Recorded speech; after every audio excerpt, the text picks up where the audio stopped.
ሰላም ጤና ይስጥልኝ። ይህ የአማርኛ መጽሐፍት የዩቲዩብ የትረካ ቻናል ነው። በዚህ ቻናል ዘወትር ሰኞ፣ ረቡዕና አርብ ምሽት 3 ሰዓት ላይ የተመረጡ የአማርኛ መጽሐፍት ትረካዎችን ወደ እናንተ እናደርሳለን።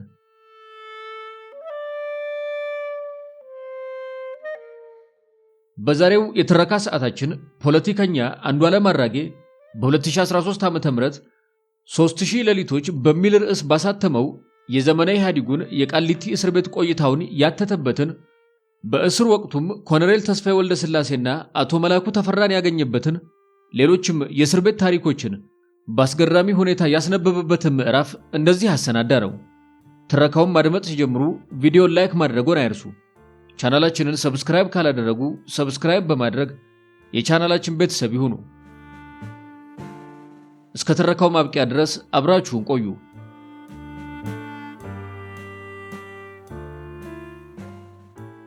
ከምሽቱ 1 ሰዓት ገደማ ቃሊቲ ደረሰን። የቃሊቲ አድባር ጥሪዋን ሰምተን በመምጣታችን በቅፏ ልትወሽቀን ቋምጣለች። የጨለማው ድባብ ሰፊ የስደተኞች ጣቢያ ከሚመስለው እስር ቤት ጋር ተደምሮ እይታችንን ብቻ ሳይሆን ምናባችንንም አጨፍግጎታል። በውል የማናውቃቸው ክስተቶችና የእስር ዓመታት በላያችን ላይ ጎርፈው ሊያልፉ ተንደርድረዋል። ሁሉ ነገር ወግ ማዕረግ የለውም። የተጣደፈና ክብረ ነክ ነው። የህዋት ወታደሮች የነበሩ ግለሰቦች አድራጊ ፈጣሪዎች ናቸው። ጋዜጠኞች ከሌሎቻችን ተለይተው ተወሰዱ። ከሁለት ቁጥር ውስጥ አብረውኝ ከነበሩ ደባሎቼ ከየኔነህ በስተቀር ከሌሎቹ ጋር በድንገት ተለያየን። የሚገርም ነው። ደህና ሁኑ እንኳን አልተባባልንም። መች ቀልባችንን ገዛንና ኃላፊዎቹ ከማዕከላዊ የተቀበሉትን ስም ዝርዝር ይዘው ወደ እነርሱ እንድንጠጋ ነገሩን። ከስም ዝርዝራችን ጎን መጥፎ፣ በጣም መጥፎና ሌላም አይነት ማስታወሻዎች ተደርገዋል። ከኔ ስም ፊት ለፊት በጣም መጥፎ የሚል ተጽፏል። ስሜ እንደተጠራ ቢጫ ፌስታሎችን ይዤ እየተደናበርኩ የሚጠብቁኝን እስረኞች አስተናጋጆች ተከትዬ ሄድኩኝ። ሞትና ዕድሜ ልክ የተፈረደባቸው የደርግ አባላትና በደርግ ውስጥ የተለያዩ ኃላፊነቶች ላይ ይሰሩ የነበሩ ግለሰቦች ወደሚገኙበት አዳራሽ። በአዳራሹ 78 ያህል እስረኞች ነበሩ። የደህንነት ሚኒስትር የነበሩት ተስፋዬ ወልደስላሴና ምክትላቸው እንዲሁም ሌሎች የደህንነት መስሪያ ቤት ባልደረቦች የነበሩ ግለሰቦች ይገኙበታል። አቶ ገስግስ ገብረ መስቀልም ቆርቆሮ በቆርቆሮ የተሰራው ቤት ነዋሪ ናቸው። በሁለተኛው በር ፊት ለፊት ተኝተው ገና ከውጭ ይታያሉ። የልብ ህመምተኛ ስለነበሩ አየር እንዲያገኙ በር ላይ ተመድበዋል። በምንም አይነት መንገድ እስር ቤት ይህንን ይመስላል ብዬ በአእምሮዬ ስየው አላውቅም ነበር። ተደራራቢ አልጋዎች ቤቱን ሞልተውታል። አብዛኛው አልጋ የላይኛውም ሆነ የታችኛው ክፍል የየራሱ ዚፕ ተሰርቶለታል። በአልጋዎች መካከል ያለው መተላለፊያ በጣም ጠባብ ነው። ተጠጋግተው የተሰሩ መቃብሮች ይመስላሉ። ለኔ የተመደበው አልጋ በጥግ ቆጡ ላይ ነበር። ለመድረስ ግን መንገዱ በጣም ራቀብኝ። በግራዬ በኩል ያንዱ አልጋ ከማዳበሪያ የተሰራ ዚፕ ይከፈትና የሰው አንገት ብቅ ይላል። ብቅ ማለት ብቻ ሳይሆን ይህስ ወጣት ነው የሚል ድምፅ ይሰማል። ይህንን ሰምቼ ሳልጨርስ በቀኝ በኩል ሌላ ዚፕ ይከፈታል። ከንፈራቸውን ከመጠጡ በኋላ ይገርማል፣ ይህስ ወጣት ነው የሚል ተመሳሳይ ነገር ይሰማል። በግራና በቀኝ ከላይና ከታች ብቅ ጥልቅ የሚሉት ፊቶችና ከነርሱ የሚወጣው ድምፅ ራሴን እንድስት ሊያደርገኝ ምንም ያህል አልቀረውም። የማይክል ጃክሰን ትሪለር የሙዚቃ ቪዲዮ ላይ ያለውን ቅንብር ይመስላል። ወደ ተመደበልኝ አልጋ እያመራሁ ራሴን የማጽናናት ሥራ መስራት ነበረብኝ። ተረጋጋ፣ በህይወት ጎዳና ላይ እንዲህ አይነት የዝቅታ መንገዶችም ያጋጥማሉና ጽና አልኩት ለራሴ። አቶ አለማየሁ አሌክስ እያሉ ደህንነቶች የሚጠሯቸው የደርግ የደህንነት መስሪያ ቤት ይሰሩ የነበሩ ጠና ያሉ ሰው ተቀበሉኝ። ከኔ ስር የሚተኛው አቶ ቸሩም እንዲሁ ቀና አቀባበል አደረገልኝ። ፌስታሎቼን የቆርቆሮ ግድግዳ ላይ የተመቱ ሚስማሮች ላይ አንጠለጠለልኝ። በኋላ ላይ ወዳጆቼ የሆኑት አበበና በሪሁንም ለእንግዳ የሚቀርብ ሰላምታ አቀረቡልኝ። እነ በሪሁን በደርግ መዝገብ ከታሰሩት መካከል ልጆች የሚባሉት ሲሆኑ 50ዎቹ መጀመሪያ ላይ ነበሩ። ከሌሎች በተለየ በማዕከላዊ ሸራተን የረሃብ አድማ ለማድረግ በመሞከሬ ሳይሆን አይቀርም ደርጎች ከሚገኙበት ቀይ ሽብር ወይንም ዞን 4 ከሚባለው ክልል ውስጥ የተለየ ማጎሪያ እንድገባ የተፈረደብኝ።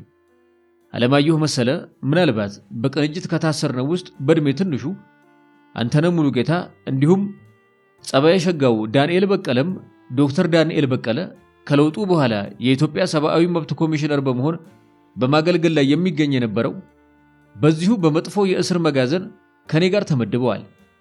መጋዘኑ ቆርቆሮ በቆርቆሮ ነው። በታች በኩል ከዞን 3 ጋር ይዋሰናል። በቆርቆሮ ቀዳዳ ዞን 3 ውስጥ ያለው እስረኛ እንደ ጉንዳን ሲርመሰመስ ይታያል። አውራ የሌለው የጉንዳን መንጋ ይመስላል። ከእስረኞች መሃል ድብደባ ሲፈጸምባቸው የሚያሰሙት የስቃይ ድምፅ ከኛ ግድግዳ ስር ይሰማል።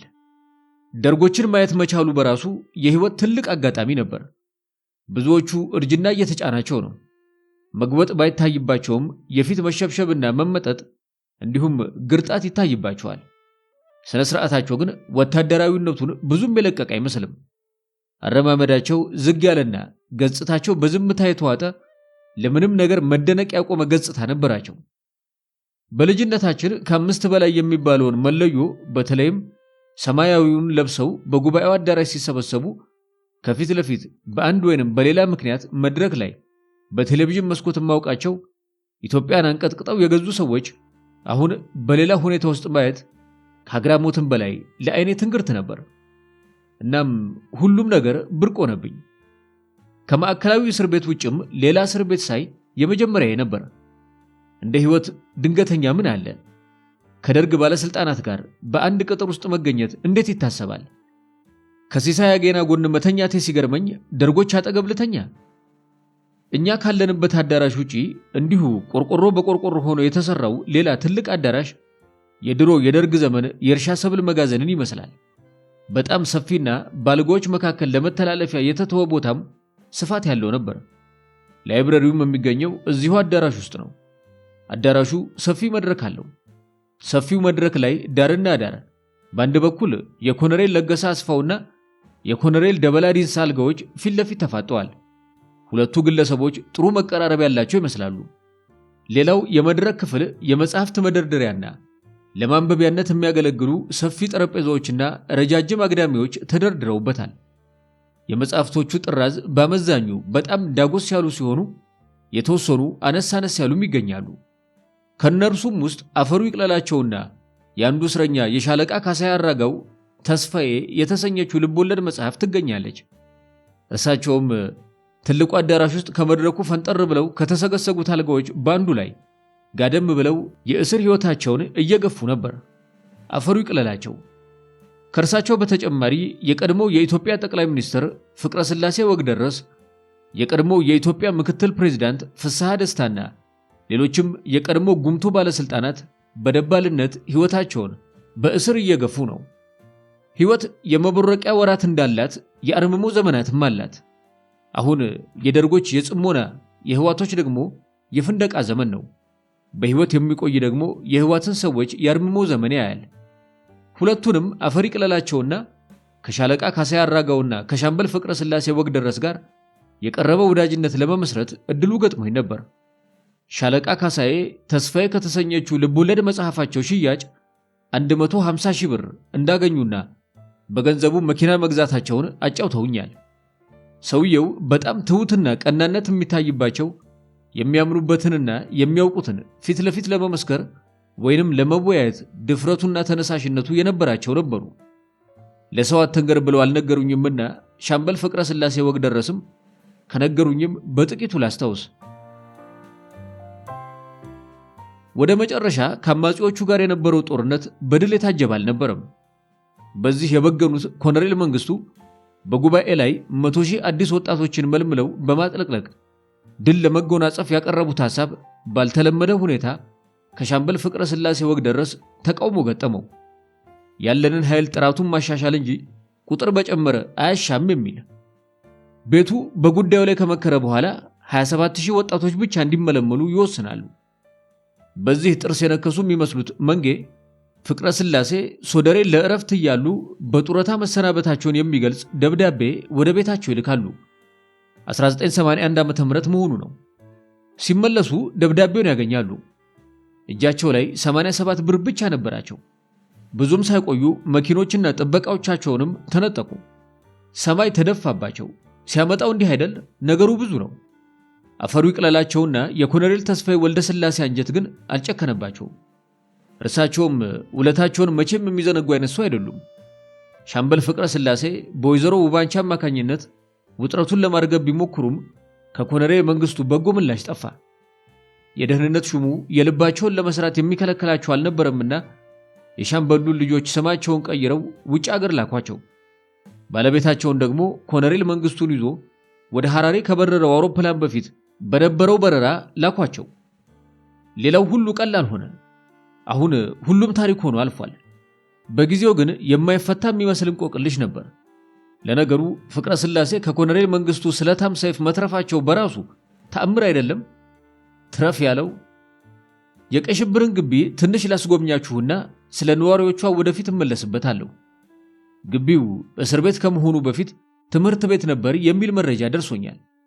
የቤቶቹ አሰራርም ምስክርነቱን ይሰጣል። መደዳውን ተቀጣጥሎ የተሰሩ ቀደም ሲል ለተማሪዎች የመማሪያ ክፍልነት ያገለግሉ የነበሩ ክፍሎች በአንድ ወገን ተደርድረዋል። በእነዚህ ክፍሎች ውስጥ ተደራራቢ አልጋዎች ሲገኙ በእያንዳንዱ ክፍል 20 ያህል ሰዎች ይኖራሉ። እነ ኢንጂነር ኃይሉ፣ ፕሮፌሰር መስፍን፣ ዶክተር ኃይሉና ሌሎችም የቅንጅቱ መሪዎች በእነዚህ ክፍሎች ተሰበጣጥረው ተመድበዋል። እነ ሻምበል ፍቅረ ስላሴ የሚገኙበት ደግሞ የእርሻ ሰብል አይነት የቆርቆሮ መጋዘን ሲሆን እነ ዶክተር ብርሃኑና ሌሎችም የቅንጅት ሰዎች ተመድበዋል። ወደ ግቢው መውጫ ላይ ትልቅ የህብረት ሱቅ አለ። ከመግቢያው በር ፊት ለፊት በታችኛው ጥግ ላይ ሽንት ቤቶችና በሸራ ላስቲክ የሚከለሉ 2 የመታጠቢያ ሻወሮች ነበሩ። እኛ የደረስን ሰሞን እስረኞች ከራሳቸው የህብረት ሱቅና ከሌላ ገቢ ካሰባሰቡት ተቀማጭ በማውጣት በጣም ደረጃቸውን የጠበቁ ሻወሮች አሰርተው ነበር። ሽንት ቤቱም ቢሆን ደረጃውን የጠበቀና የሽንት ቤት ችግር የሌለበት ነበር።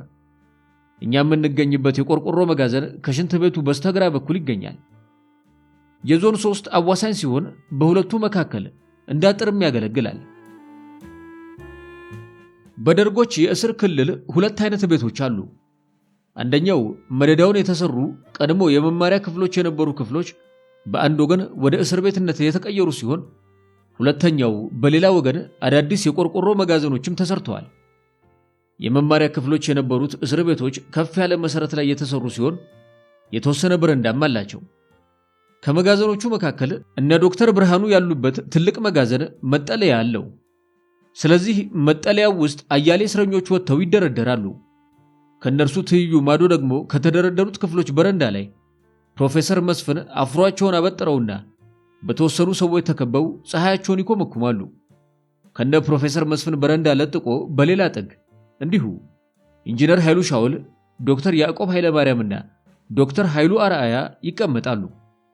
ሌሎችንም እንደነ አቶ አባይነ ብርሃኑና ማሙሸት አማረ የመሳሰሉት ከበረንዳዎቹ አይጠፉም። እኔ የተመደብኩበት ማጎሪያ በረንዳም ሆነ መጠለያ የለውም። በመሆኑም እዚያ አካባቢ የሚቀመጥ ሰው የለም። ወደ አጎራባች በረንዳዎች ወይንም መጠለያዎች መሰደድ የግድ ይላል። በደስታ ቢቀበሉኝም ባይቀበሉኝም መቀላቀል ነው። ጭውውቱ ካልማረከኝ ወደ ትንሿ ሻይ ቤት አመራለሁ። ማን ያውቃል እንደ አቶ መላኩ ተፈራ ሁሉ ቦኖም የሚያስጨብጥ ቢገኝስ? አቶ መላኩ ተፈራ በአንድ ወቅት 3 የጁስ ቦኖች ሰጥተውን ነበር።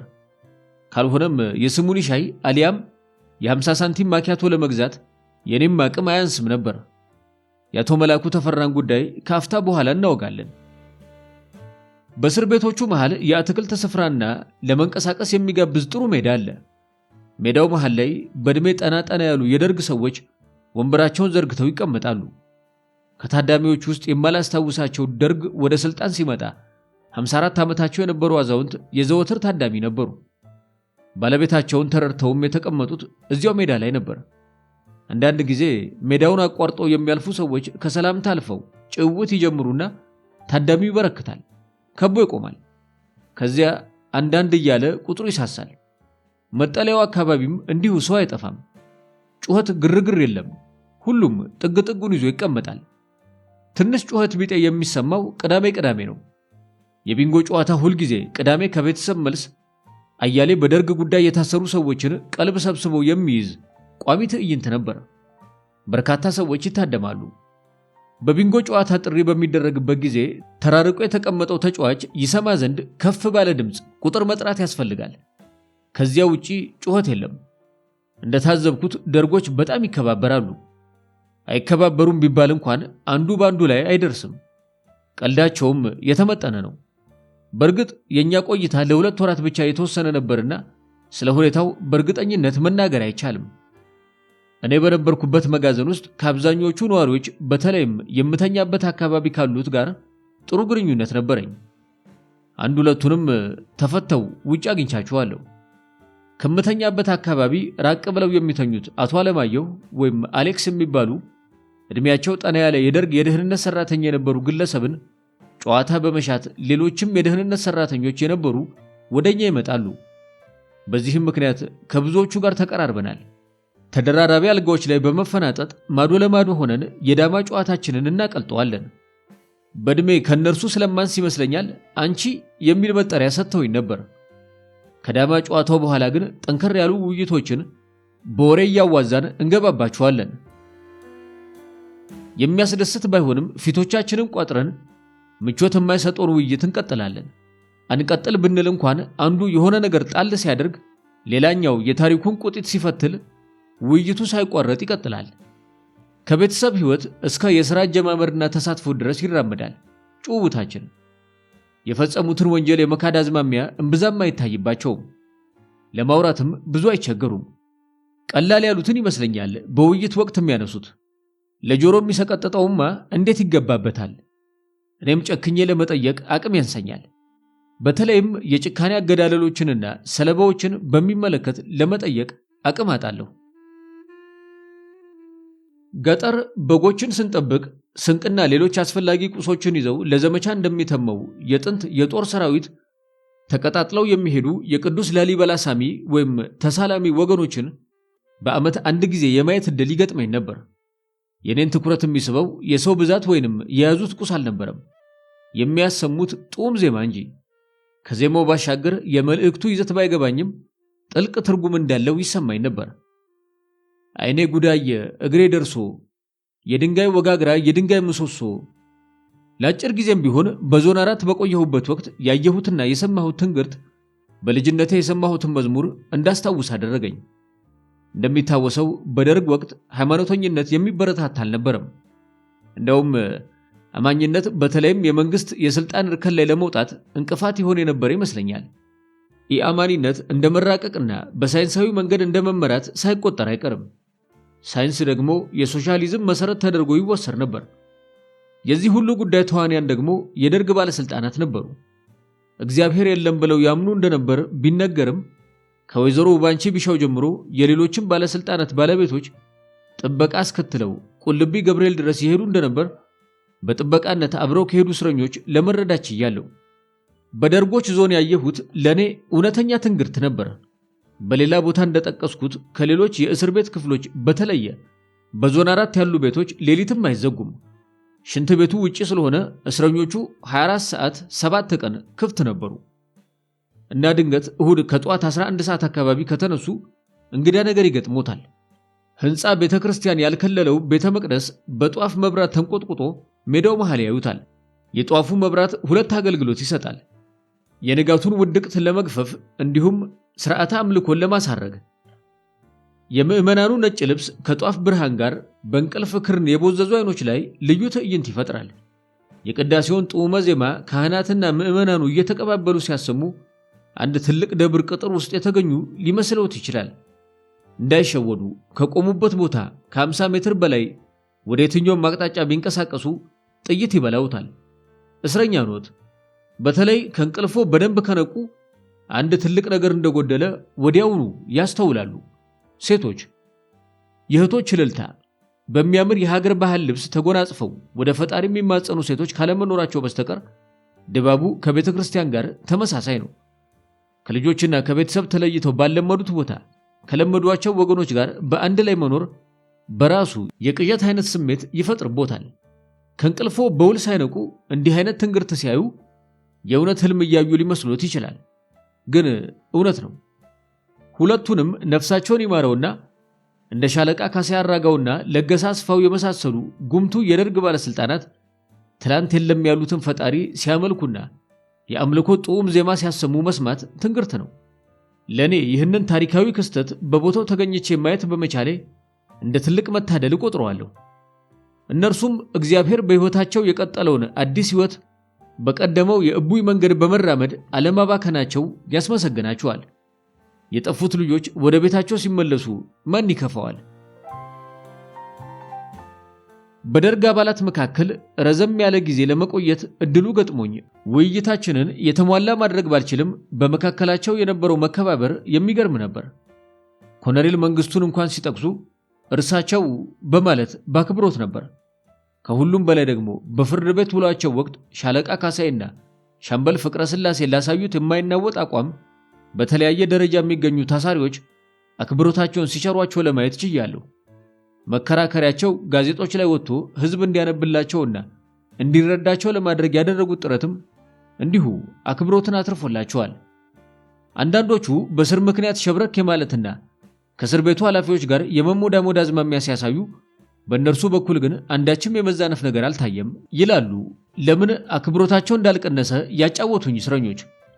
በተለይም ሻምበል ፍቅረ ስላሴ ወግደረስን በሚመለከት የተለየ አክብሮት ነበራቸው።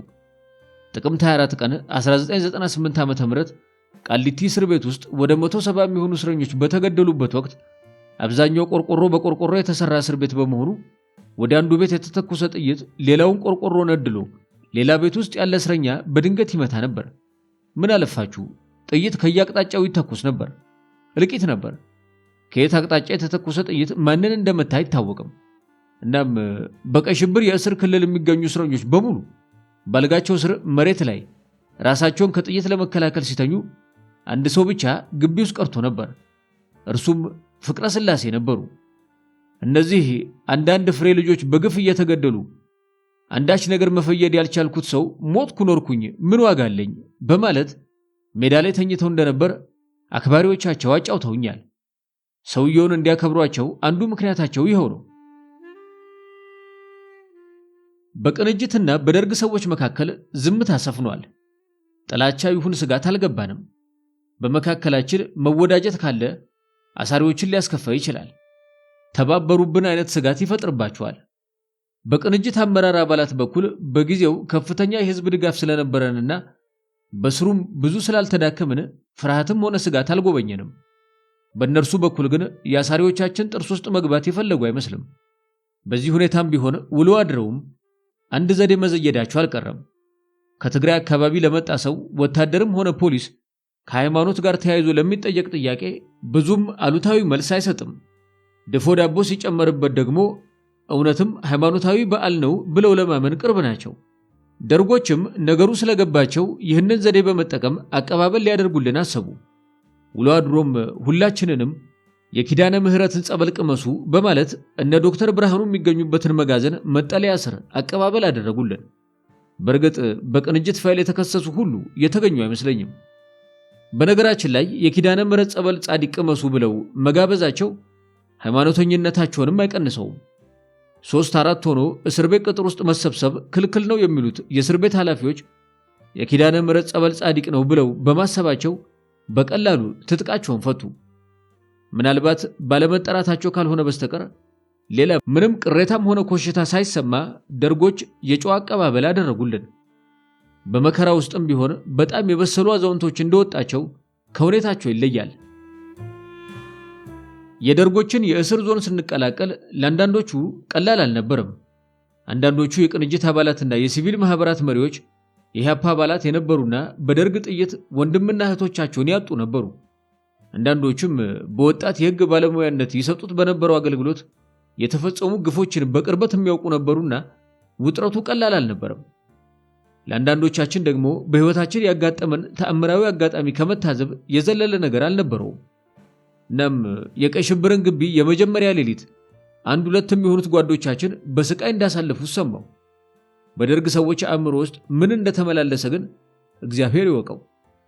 የኢህአዴግም ዓላማ በሁለቱ በደርግና በኢህአፓ ሰዎች መካከል ውጥረት መፍጠር ሳይሆን አይቀርም። ኮሎኔል መንግስቱ ወደ ምስራቅ ጀርመን በሚያመሩበት ወቅት ስለተደረገው መፈንቅለ መንግስት ጥቂት እንጨዋወት። ኮሎኔሉ ወደ ፕሌን ውስጥ ሲገቡ ከነፕሌኑ የመምታት ሐሳብ ነበር። ሁሉም ቦታቸውን ይዘው የአየር መንገድ ሰገነት ላይ ሆነው ይከታተላሉ። ነገር ግን እንደታሰበው ሳይደረግ ኮሎኔሉ በሰላም ወደ ምስራቅ ጀርመን ከነፉ። ለምን? በ1981 ዓ.ም የመፈንቅለ መንግስት ሙከራ አቀናባሪዎችን እርምጃ ከመውሰድ የገታቸው ምክንያት ኮሎኔል መንግስቱን ያሳፈረው ፕሌን ሌሎች ሲቪሎችንም መጫኑ ነበር። ኮሎኔሉን ለማጥፋት ሲባል ወደ 35 የሚሆኑ ሲቪል ወገኖች ሕይወት እንዲጠፋ አልፈለጉም። በመሆኑም እቅዳቸውን ቀይረው ወደ ሌላ ምዕራፍ ተሸጋገሩ። ድልም በሲቪሊያኖች ጥላ ተከልለው ከሞት ሰይፍ ላመለጡት ለኮሎኔል መንግስቱ ሆነ። መፈንቅለ መንግስቱን ያዘጋጁት ጀነራሎች ለሲቪሊያን ሕይወት ቢያስቡም ከምስራቅ ጀርመን መልስ የኮሎኔል መንግስቱ ስለታም ጎራዴ ግን የእነርሱን አንገት ከመቅላት አልተመለሰም። ይህንን ጉዳይ በሚመለከት ከአንድ የኢህአዴግ ሰው ከነበሩ ወዳጄ ጋር ሲጫወት መልሳቸው አስደንግጦኝ ነበር። ኤዲያ የተሳሳቱት በሲቪሊያን ምክንያት ከነፕሌኑ ሳይመቱት የቀሩ ጊዜ ነው አሉኝ። ምናልባት ያከራክር ይሆናል። በጣም መደንገጤን ግን መደበቅ አልችልም። የሰው በለው ደርግ ሰዎች ይሻሉ ነበር እንዴ? በሻምበል ኢዮብ አባተ ተጽፎ በ2007 ዓ.ም የታተመው ጀነራሎቹ የተሰኘው መጽሐፍ ከገጽ 167 እስከ 185 ድረስ የ1981 ዓ.ም መፈንቅለ መንግስት ሙከራ ይዳሰሳል። ዳሰሳቸው ከእስር ቤት ካገኘሁት መረጃ በይዘት የተለየ ነው። የሻምበል ኢዮብ ትረካ እንደሚያስረዳው በጀነራል አበራ አበበ በኩል የኮሎኔል መንግስቱ ከስልጣን መውረድ ብቻውን በቂ ያለመሆኑንና ሕይወታቸውን መጥፋት እንዳለበት ሐሳብ ያቀርባሉ። የሐሳባቸው ተቀባይነት በማግኘቱ ኮሎኔል መንግስቱን ያሳፈረው አውሮፕላን አየር ላይ እንዳለ ከአስመራ በሚነሳ የጦር ጀት እንዲመታ እቅድ ተይዞ እንደነበር ይገልጻሉ። ይሁን እንጂ ሰዓቱን በሚያሰሉበት ወቅት ፕሬዝዳንቱን የያዘው ፕሌን ርቆ እንደሚሄድ በመስማማታቸው የግድያው ሐሳብ ሳይሞከር መቅረቱን ያስረዳሉ። ግድያው ባይፈጸምም የአየር ኃይል አዛዥ የነበሩት ብርጋዴር ጀነራል ሰለሞን በጋሻው 2 ተዋጊ ጀቶችና 2 ሄሊኮፕተሮች አዲስ አበባ ሰማይ ላይ ትርኢት እንደሚያሳዩና አንዲት ሌላ ሄሊኮፕተር ደግሞ በራሪ ወረቀት እንደምትበትን ለበታቾቻቸው አስታውቀው ነበር። የ1981 ዓ.ም መፈንቅለ መንግስት ሲሞከር ከቤተ መንግስት በቅርብ ርቀት በሚገኘው መስከረም 2 ትምህርት ቤት የ6ኛ ክፍል ተማሪ ነበርኩ። ባላወቅነው ምክንያት ጀቶች ዝቅ ብለው በቤተ መንግስቱ ላይ ሲበሩ ድምጻቸው ከባድ የነጎድጓድ ድምጽ ይመስል ነበር። ከጭቃ የተሰሩት የመማሪያ ክፍሎቻችን ያንን ኃያል ድምጽ ተቋቁመው እላያችን ላይ ያለመፍረሳቸው ይደንቀኛል። ዳግመኛ ላይ መለሱ የሄዱ የመሰሉን ጀቶች በተደጋጋሚ እየተመላለሱ ዝቅ ብለው በመብረር አካባቢውን ጭንቅ ውስጥ ከተቱት። መጀመሪያ ትርኢት መስሎን ከክፍል እየወጣን በመጫጫ ሁኔታውን ብንከታተልም ነገሩ ሲደጋገም ሽንት የሚያመጣ ፍርሃት ይንጠን ገባ። ካሁን የተኩስ ወይንም የቦምብ ድምጽ ሊሰማ ነው ብለን ስንሸማቀቅ መጨረሻ መሆኑን ሳናውቀው አንባርቀውብን ጠፉ። እነርሱ ቢሄዱም ልብ አግኝቶ ከክፍል የሚወጣ ተማሪ አልተገኘም። በመጨረሻም በመምህራኖቻችን አማካኝነት ተለምነን ከየክፍሎቻችን ወጥተን ወደ ቤት ተሸኘን። ከደርግ ሰዎች ጋር እስር ላይ የተገናኘነው የመፈንቅለ መንግስቱ ሙከራ ከተደረገ ከ17 ዓመታት በኋላ ቢሆንም የእስር ቤት አልጋዎቻችን ላይ ተቀምጠን ስለ መፈንቅለ መንግስቱ ሙከራ ስናስታውስ ከ17 ደቂቃዎች በፊት የተካሄደ ይመስል ነበር። በተመስጦ አጫወቱኝ። እኔም በተመስጦ ሰማኋቸው።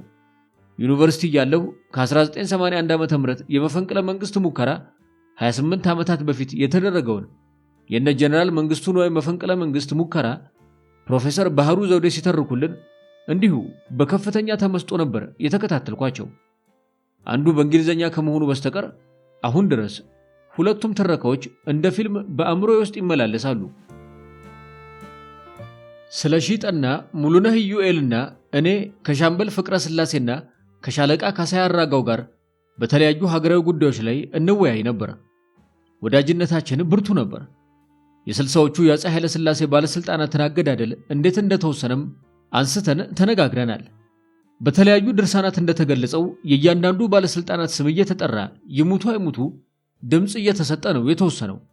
እንዳጫወቱን አክሊሉ ሀብተወልድን በሚመለከት ግን የተለየ ሁኔታ ነበር። ሌላው ቢቀር እንዴት አክሊሉ ሀብተወልድን አይነት የሀገር ባለውለታ ትገድላላችሁ በሚል ላነሳሁላቸው ጥያቄ ሲመልሱ አክሊሉ ሀብተወልድ እንዳይገደል የብዙሃኑ ፍላጎት የነበረ ቢሆንም ከነርሱ ውስጥ በውል የሚታወቁ በኋላም ላይ በታላቅ የኃላፊነት ቦታ ላይ የነበሩ ግለሰብ ግን አክሊሉ ካልሞተ አብዮታችን ምኑን አብዮት ሆነ የሚል ጥያቄ አንስተው ነገሩ ተገለበጠ። በዚህ ምክንያት እንዳይሞቱ የተባሉት አክሊሉም ሌሊቱ አጋማሽ ላይ ውሳኔው ተሽሮ በጅምላ ከሚገደሉት መካከል ተካተቱ። የግፉንም ጽዋ አብረው ጨለጡ ሲሉ አጫውተውናል። አክሊሉ ካልሞተ ብለዋል የተባሉት ግለሰብ ግን ከእስር በኋላ በጻፉት መጽሐፍ ራሳቸውን ከደሙ ንጹሕ አድርገዋል። ይህንን የሚመስልና ሌሎችንም በተወሰነ መልኩም ቢሆን ስለተሰሩ አንዳንድ የልማት ስራዎች አንስተን ተወያይተናል። በተለይ የልማቱን ሁኔታ በክፍለ ሀገር ደረጃ ለማመጣጠን ያደረጉትን ጥረት ነግረውናል። ከኔ ጋር ከመቀራረባችን የተነሳ የስንቅ ችግር ካለብኝ ሊያስመጡልኝ ይችሉ እንደሆን ጥያቄ አቅርበውልኝ ነበር። በአክብሮትና በምስጋና እንደማያስፈልገኝ ነግሬያቸው ወዳጅነታችን ቀጠለ።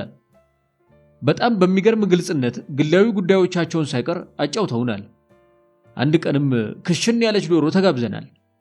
ሆኖም ግን የእነዚህ ሁለት ሰዎች ከኛ ጋር እየተገናኙ መወያየት የቀይ ሽብር ዞን ኃላፊዎችን አላስደሰታቸውም። አንድ ቀን ከኛ ሶስታችን ከነርሱ ደግሞ ሁለቱ ሆነን ስንወያይ ከኃላፊዎቹ አንዱ ኤርሚያስ መሰብሰብ እንደማንችል ነግሮን ትንሽ ጠንከር ያሉ ቃላትን ተለዋወጥን። በእነርሱ በኩል እንደ ሻምበል ክፍሌ የሚያጡት ስራ አልነበራቸውም፣ ብዙ አልተጨነቁም። በማግስቱ ድንገት ሻለቃ ካሳይና ሻምበል ፍቅረ ስላሴ ዕቃቸውን ይዘው እንዲወጡ መታዘዛቸውን በማይክራፎን ሰማን። ሻምበል ፍቅረ ስላሴን ዞን 3 ሻለቃ ካሳይን ደግሞ ዞን 2 ወሰዷቸው። ሁለቱም ዞኖች ቆርቆሮ በቆርቆሮ የተሰሩ በሰው የተሞሉ መጋዘኖች ሲሆኑ በእያንዳንዳቸው ቅጥር ውስጥ ከ1000 በላይ እስረኛ ይገኝ ነበር። እስረኛው በአመዛኙ ወጣት ሲሆን ለመመገብ ስፖርት ለመስራትም ሆነ ንጽህናን ለመጠበቅ ፍጹም የማይመቹ ለሰው ልጅ ቀርቶ ለእንስሳትም የማይገቡ ዞኖች ነበሩ። የሻለቃ ካሳይን ባላውቅም በኋላ ዞን 3 ስገባ እንደተረዳሁት ሻምበል ፍቅረ ስላሴን እስረኛው በአክብሮት እንደተቀበላቸው ሰምቻለሁ። ወዳጅነታችንን ወደ ተሻለ ደረጃ ሳናሳድገው ጥያቄና መልሳችንን ሳንገፋበት ግንኙነታችን ባጭር ተቀጨ። ከነዚህ ሰዎች ጋር ብንወያይ ብሎም ብንጠይቃቸው አሳሪዎቻችን እንዴት ሊጎዳቸው እንደሚችል ግን እስካሁን አልተገለጸልኝም። ለነገሩ የእስር ቤቱ ኃላፊዎች የስነ ልቦና ደረጃ ብዙዎቹ ሊገምቱት ከሚችሉት በታች የወረደ በመሆኑ ከዚህ የተሻለ መጠበቅ ስህተት መሆኑን ያመላከተ ነበር። የሻምበል ፍቅረ ስላሴና የሻለቃ ካሳይ አራጋው ወዳጅነት የጠበቀ እንደነበር ከሁኔታቸው ይታወቃል። በፍርድ ሂደቱ ወቅት ባሳዩት የጸና አቋም እንዲሁም በእስር ቤት ውስጥ ያሳዩት አጎብዳጅነትን የመጸየፍ ተግባር አንድ እንዳደረጋቸው መገመት ይቻላል። ቀደም ብዬ እንደገለጽኩት በደርጎች ፋይል ከተከሰሱ ሌሎች እስረኞችም ለነርሱ ከፍ ያለ ከበሬታ አስተውለናል። ሁለት ኤርትራ የተወለዱ ታናሽና ታላቅ ወንድማማች እስረኞች ነበሩ። ታላቅየው ሄሊኮፕተር አብራሪ ነበሩ። ቆፍጣና ወታደርነታቸው ሁኔታቸው ላይ ይነበባል። ከእስር ቤቱ አስተዳደር ጋር አይንና ናጫ ነበሩ። ወንድማቸው ደግሞ ሚስጥር አቀባይ እንደሆኑ ይታመን ነበር። በመሆኑም ወንድማማቾቹ ጠበኛ ነበሩ። በደርጎች መዝገብ ተከሰውም ሌላውን አስበልተው እነርሱ ሊፈቱ የሚሰሩ ጥቂቶች አልነበሩም። የትግራይ ልጅነታቸው ብቻ ከእስር ቤት ኃላፊዎች ጋር ይገጥማሉ ተብለው ፈጽሞ የማይጠረጠሩ የመርህ ሰዎችንም አይቻለሁ። ለዓመታት ታስረውና ፍንክች ያላሉ የእምነት ሰዎችን ማየት ደስ ይላል። የአቋም ልዩነት ቢኖረንም ሰው እስከገባው ድረስ ላመነበት ሲጸና ደስ ይላል። የነሻምበል ፍቅረ ስላሴም ጽናት በጓዶቻቸው ዘንድ ሞገስን ያስገኘላቸው ከዚህ አንጻር ይመስለኛል። የቅንጅት ሰዎች ወደ ቀይ ሽብር ዞን እንደገባን ሰሞን ማዕከላዊ ከነበርንበት ሁኔታ ለቀቅ ያለ ሆኖ አገኘ ነው። ከዚያም በላይ በተለያዩ ቦታ ታስረን የነበርን ሰዎች ከእስር በፊትና በኋላ የገጠሙንን ጉዳዮች እያነሳን ለመወያየት አንዳንዶቻችን ቅንጅትን ከፈጠሩ የተለያዩ ፓርቲዎች የተውጣጣን ስለነበር እንደ አዲስ የምንተዋወቅበት ሁኔታ ተፈጥሮልናል። የቤተሰብ ጥየቃውም አንድ ላይ በመሆኑ ቤተሰቦቻችንም እንዲጠያየቁና እንዲተዋወቁ እድል ፈጥሮልናል። የጥየቃ ሰዓት ላይ ግን የተወሰነች ቦታ ላይ ብዙ ጠያቂ ተደራርበው የሚያወራበት ሁኔታ ስለነበር መደማመጥ ከባድ ነበር።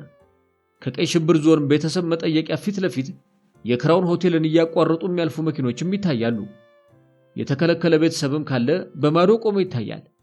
የዚህ መጠየቂያ በጎ ነገሩ ቤተሰብ ከመኪና እንደወረደ ሳይንገላታ የሚጠይቀውን ሰው አነጋግሮ መመለሱ ነበር። በቀይ ሽብር ክልል ውስጥ ትኩረት የሚስቡት ሌላ ግለሰብ ኮሎኔል ተስፋዬ ወልደ ስላሴ ነበሩ። ኮሎኔል ተስፋዬ ብቸኛ ሰው ነበሩ። ከሰው ሲቀላቀሉ አይቻችሁ አላውቅም። ስፖርት የሚሰሩበትም ራዲዮ ይዘው የሚቆሙበትም ቦታ አንድ ነበር። ከቀኑ አብዛኛውን ጊዜ ክፍል ውስጥ ያሳልፉ ነበር። ከታሰርንበት መጋዘን ፊት ለፊት የአፈር ቁልል የፈጠራት ከፍ ያለች ቦታ አለች። ጉብታዋ የኮሎኔል ተስፋዬ ወልደስላሴ የቀድሞ የደህንነት ሚኒስትር የቅኝት ማማ ብቻ ሳትሆን የሰውነት ማፍታቻ ስፍራ ጂምም ነበረች። እርሳቸውን ለማግኘት ቀጠሮ አያስፈልግም። ሰዓቱን ሳያዛንፉ ጠዋትና አመሻሽ ላይ ጉብታዋ ላይ ይገኛሉ። ለፈለጋቸውም እንትናዬ ፈለከኝ በማለት በእንኳን ደህና መጣ ስሜት ይቀበሉታል። ምናልባት ራዲዮ እየሰሙ ሊሆን ይችላል። ራዲዮ ብዙም በእጃቸው አይጠፋምና ጣቢያውም ቢቢሲ መሆኑን አይጠራጠሩ። ጠዋት ላይ ስፖርት ይሰራሉ፣ እዚያው ራዲዮ ይሰማሉ። ልወዳጃቸውና አንዳንድ የሚያጫውቱኝ ሀገራዊ ጉዳይ ካለ ለመቃረም ጥረት አድርጌ ነበር። በተለይም መልካም ፈቃዳቸው ቢሆን አንዳንድ ምስጢራዊ ሀገራዊ ጉዳዮችን ለማነፍነፍ ጥረት አድርጌ ነበር። ሰውየው እንደኔ አይነት ደራሽ ፖለቲከኛ ቋጠሯቸውን በቀላሉ የሚያስፈታቸው አይነት አልነበሩም። ጥረቴ ሁሉ መና ቀረ። የኔና የእርሳቸው ወዳጅነት የሚገለጸው አንዳንዴ ጠርተው እንትናዬ ቢቢሲ ላይ የተነገረውን ሰማኸው ብለው የሚያጫውቱኝ ወሬ ቢጤ ሲኖርና ወይንም የደም ግፊቴን ለመለካት ወደ አልጋቸው ጎራ ስል ብቻ ነው። ከዚያ በዘለለ ካንደበታቸው ጠብ የሚል ነገር የለም። ሲጀመር ገጽታቸው ላይም ለውይይት የሚጋብዝ ነገር አይታይም። በእርሳቸው ስር የተከሰሱና በእርሳቸው ስር ይሰሩ የነበሩ እንደ እርሳቸው ሞት የተፈረደባቸው የቀድሞ ደህንነቶች እንዳጫወቱኝ ኮሎኔል ተስፋዬን ለመከላከያ ምስክርነት ጠርተዋቸው ነበር። ጭብጡም ወንጀሉን የፈጸምነው ታዘን ነው፣ ባንፈጽም ደግሞ የእኛው ሕይወት አደጋ ላይ ይወድቅ ነበር የሚል ነበር። ኮሎኔሉን ትዕዛዞን ባይፈጽሙ ምን ያደርጓቸው ነበር በሚል በዳኞች ለቀረበላቸው ጥያቄ ግንባር ግንባሩን እያልኩ ደፋው ነበር ብለው እንደመለሱ የቀድሞ ደህንነት ወዳጆቼ አጫውተውኛል። ይሁን እንጂ ኮሎኔሉም ወዳጆቼም ተመሳሳይ የሞት ፍርድ ከመከናነብ አልዳኑም። ደህንነቶቹ ወዳጆቼ ለቤት ለወገናቸው ሲበቁ፣ ኮሎኔል ተስፋዬ ግን ለቤታቸው ሳይበቁ ቀሩ። ሊፈቱ ወራት ሲቀራቸው ሕይወታቸው አለፈ። አፈሩን ገለባ ያድርግላቸው። ሌላው ብቸኛ ሰው ጋባዤ አቶ መላኩ ተፈራ ነበሩ። መላኩ ተፈራ ቀይ መልከ መልካምና ሸንቃጣ ሲሆኑ አዘውትረው ሙሉ ሱፍ ይለብሳሉ። አለባበስ እንደ ፍቅረ ሥላሴ ወግ ደረስ ቢባልም በኔ እይታ ግን በቀይ ሽብር ዞን ባሳለፍኳቸው ጊዜያት እንደ መላኩ ተፈራ አላየሁም። ቦርጭ በማያውቀው ሸንቃጣ ሰውነታቸው ላይ የሚያምር ሱፍ ለብሰው በጥልቀት አሻግረው የሚያዩ አይኖቻቸውን እየወረወሩ እግሮቻቸውን አከታትለው ሲራመዱ መድረክ ላይ የጣሊያን ሱፍ የሚያስተዋውቅ ጣሊያናዊ ሞዴሊስት ይመስሉ ነበር። ከሰው ጋር ግን አይገናኙም። እኔም ሆንኩኝ የቅንጅት አመራር አባላት ስለ ሰዎች የትውልድ ቦታ፣ ስለሚናገሩት ቋንቋም ሆነ ስለ ሌላ መለያ ማንነታቸው የምንጨነቅ አይነት አልነበርንም። የቅንጅት አመራር አባላት ስለኔ የትውልድ ቦታ የሚያውቁ አይመስለኝም ነበር። በእውነቱ እኔም ብሆን ብዙ አስቤው የማውቀው ጉዳይ አልነበረም። በስምና በዝና እንጂ በአካል አግኝቻቸው የማላውቀው አቶ መላኩ ተፈራን የተዋወቅኩበት አጋጣሚ ግን አሁን ድረስ ይገርመኛል። አንድ ቀን ቁጭ ብዬ አቮካዶ ጁስ ስጠጣ መጥተው ካጠገቤ ተቀመጡና የሀገሬ ልጅ ነህ አሉኝ። ተዋወቅን። ማን እንደነገራቸው ግን አላውቅም። በወቅቱ ደግሞ የሰው አይን የሚገባ ማንነትም አልነበረኝም። አካባቢው አስተሳሰባቸው ምን ያህል ስር የሰደደ መሆኑን አሳየኝ። ያሳስባል። በሌላ ጊዜ ከሁለት አንጋፋ የቅንጅት አመራር አባላት ጋር የጁስ ቤቷን ቆርቆሮ ግድግዳ ተደግፈን ጁሳችንን እየጠጣን ወጋችንን ስንኮመኩም አቶ መላኩ ተፈራ አንድ ጥግ ላይ የራሳቸውን ጁስ ከጠጡ በኋላ በተቀመጥንበት 3 ቦኖችን ቁጭ ቁጭ አድርገውልን ሄዱ። በ3 ብር 3 ጁስ መሆኑ ነው። ከጥቂት ቆይታ በኋላ ከሁለቱ አመራር አባላት አንደኛው የጋበዘን ሰው ማን ነው ሲል ጠየቀኝ። አቶ መላኩ ተፈራ አልኩት። በድንጋጤ ሁለቱም ቦኖዎቹን አስቀምጠውልኝ ወጡ። እየተመላለስኩ ብቻዬን ተጋበዝኩባቸው። በ2007 ዓ.ም በድጋሚ ታስሬ ክሊኒክ አካባቢ ሳያቸው ግን ሽቅርቅርነታቸውና ሸንቃጣነታቸው አብረዋቸው አልነበሩም። እድሜ ተጫጭኗቸዋል። ቀጥ ያለው ቁመናቸው ጎርፍ እንዳለፈበት ሰንበሌጥ ዘሟል። ጸጉራቸው ለምልክት እንኳን አንድ ጥቁር ሳያስቀር ነጥቷል። ፊታቸውና አንገታቸው አካባቢ ያለው ቆዳቸው ተሸብሽቧል። ወደ ክሊኒክ ጎራሉና ከይታ ተሰወሩ። እኔም የዘመን ሻካራ መዳፍ አሽትቶኝ አርጅቼ የሚያውቁት መልክ ተለውጦባቸው ነው መሰለኝ ሰላምታም ሳይሰጡኝ አልፈውኝ ሄዱ። የመፈሻቸው ጊዜ እንዳለፈ ሰምቻለሁ። ነገር ግን ፍርድ ቤት ሐሳባቸውን እንዲያቀርቡ ሲጠየቁ ስለ እስር ቤቱ አሉታዊ ይዘት ያለው ሐሳብ ሰንዝረሃል በሚል መፈታት ከነበረባቸው 3 ዓመት ተጨማሪ እንዲታሰሩ ተደርጓል። በብዙ ወገኖች ጩኸት ከስር ተፈተው ከተማ ውስጥ ለመገናኘት በቅተናል።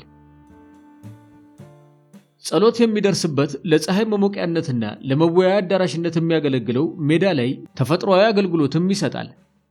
ጧት ሁሉም ባይባልም ብዙዎች ስፖርት ይሰሩበታል። በቅንጅት ከታሰርን ሰዎች ውስጥ በተለይ በወጣትነት ዕድሜ የምንገኝ ሰዎች በመሰለን መወራጨታችን አልቀረም። ሩጫ፣ ፑሻፕና ዱብ ከሚዘወተሩት ስፖርቶች መካከል ይጠቀሳሉ። ከትልልቆቹ ውስጥ ዶክተር ያዕቆብ ኃይለማርያም ወጣቶቹ እንኳን የማንሰራውን ጥርት ያለ ፑሻፕ ይሰራል። በደርግ ጊዜ ጀት አብራሪ የነበረው ሻምበል ክፍሌ ደግሞ የተለያዩ የኤሮቢክስ እንቅስቃሴዎችን ያሰራናል።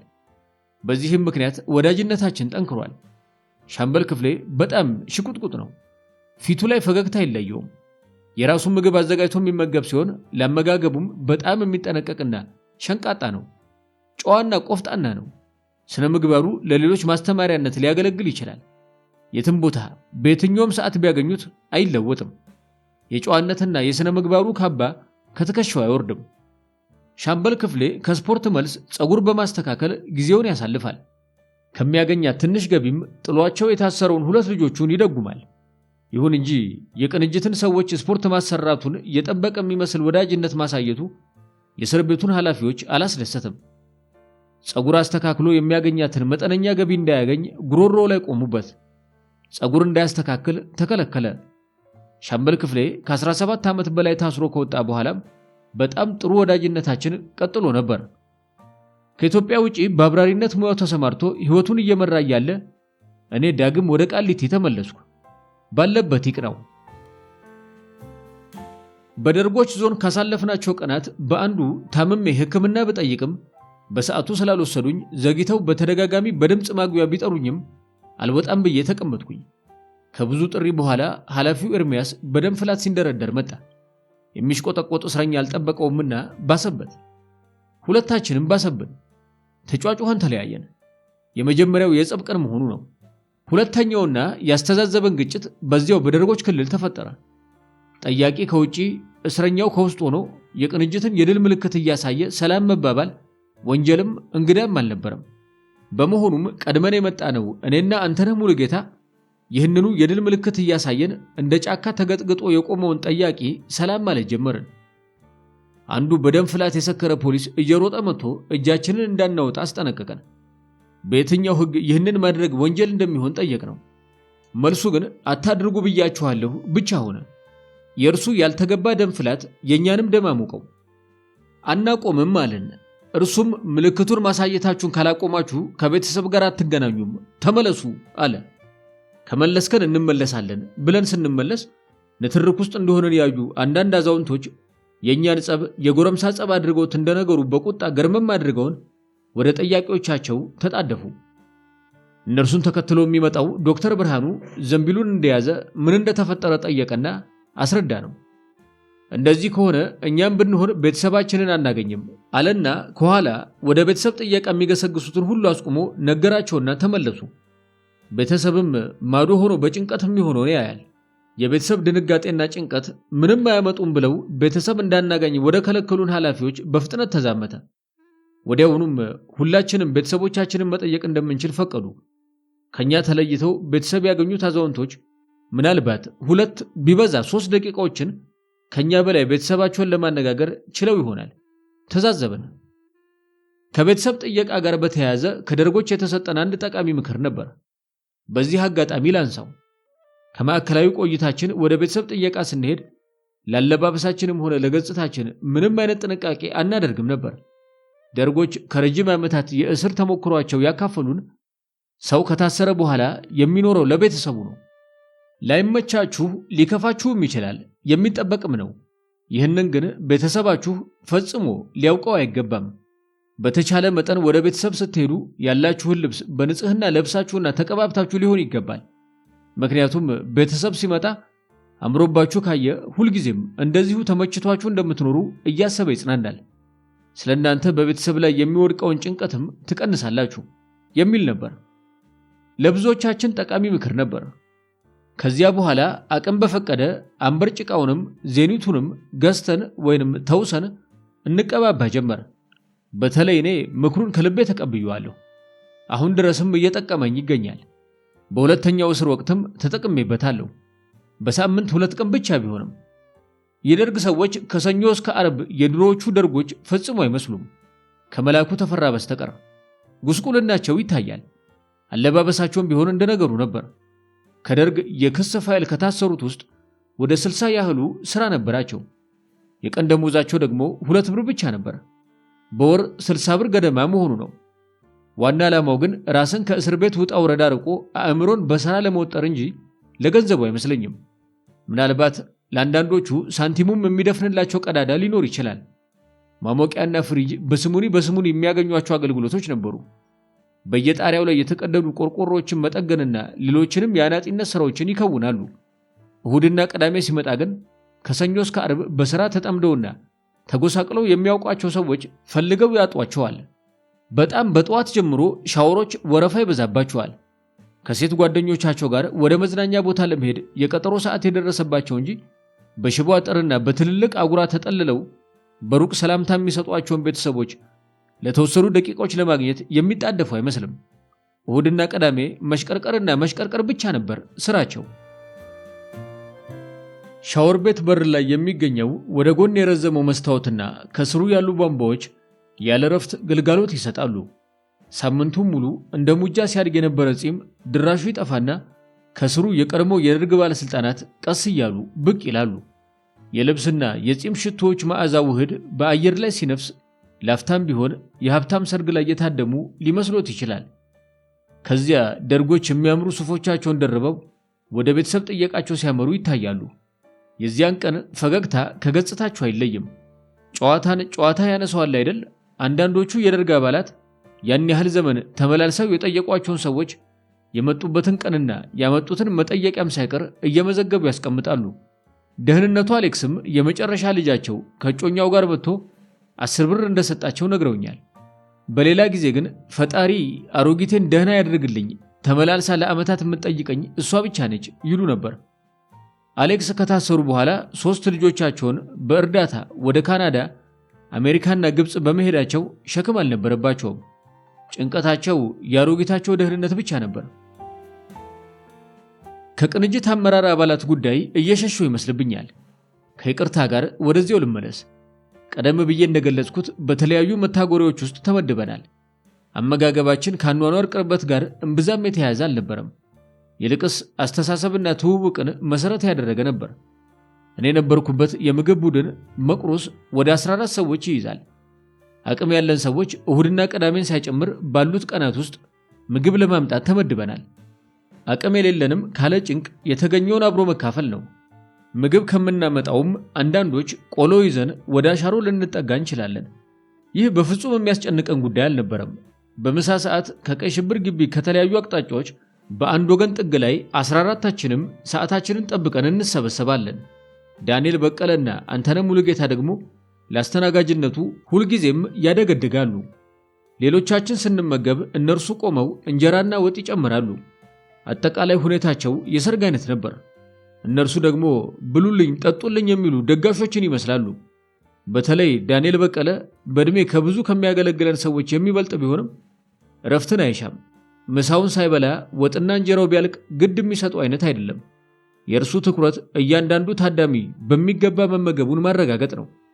አስተናግዶ ከጨረሰ በኋላም እንደ ነገሩ ቀማምሶ ወደ ቃጠባው ያመራል። ባይሆን በቃጠባ ወቅት የታናናሾቹን እገዛ ይጠይቃል። የአንተነህ ሙሉጌታ የአገልግሎት ፍልስፍና ደግሞ ከዳንኤል በቀለ ይለያል።